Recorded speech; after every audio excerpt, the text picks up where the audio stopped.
going back to repetition. So when we think about that incorrect quote that like insanity is trying the same thing over and over again, let's think about the fact that in psychology, repetition is the way that we learn.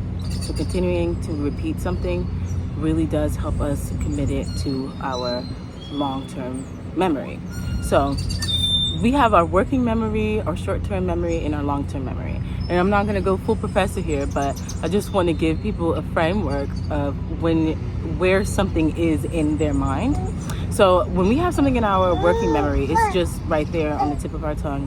We may not be able to recall it.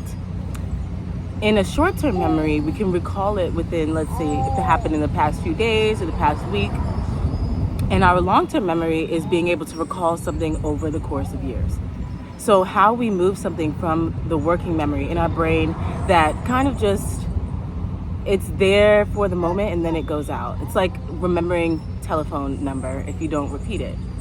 And then a short-term memory is something that, for example, if we cram, it might get into your short-term memory, meaning that you may be able to remember for just like those 8 hours. But if you need to remember it in a month from now, you won't be able to remember it. So the long-term memory, things that live in the long-term memory are things that are repeated again and again and again. So we go back to the concept of self-limiting beliefs. How are we going to integrate our self-empowering beliefs into our long-term memory? How are we going to integrate some self-empowering beliefs to take over the self-limiting beliefs that have been in our long-term memory? I think the condition now is that there are lots of affirmations, positive sayings. Perhaps we may even go to a counselor and they may say something that is in our working memory, and at the time we feel good, like, yeah, I heard what she said, yeah.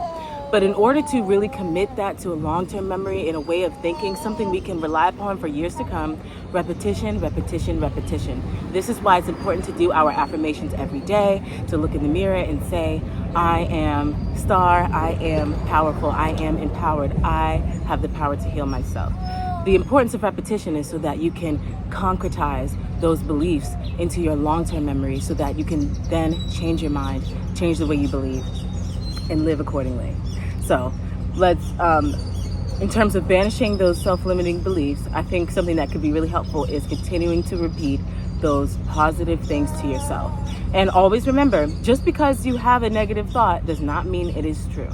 Thoughts bounce around all the time, and thought never gets cold. I'm just kidding. But yeah, commit to your self-empowerment. Continue to repeat those positive things to yourself. Commit it to your long-term memory by repeating it again and again. And also, if you want to change your perspective, the perspective of yourself in the eyes of others, the way that you're perceived. Because sometimes I'm like, don't perceive me. And then other times I'm like, perceive me in this way. But how can I really have control over that?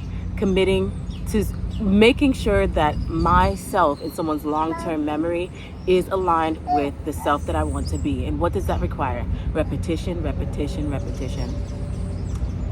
Let's do it.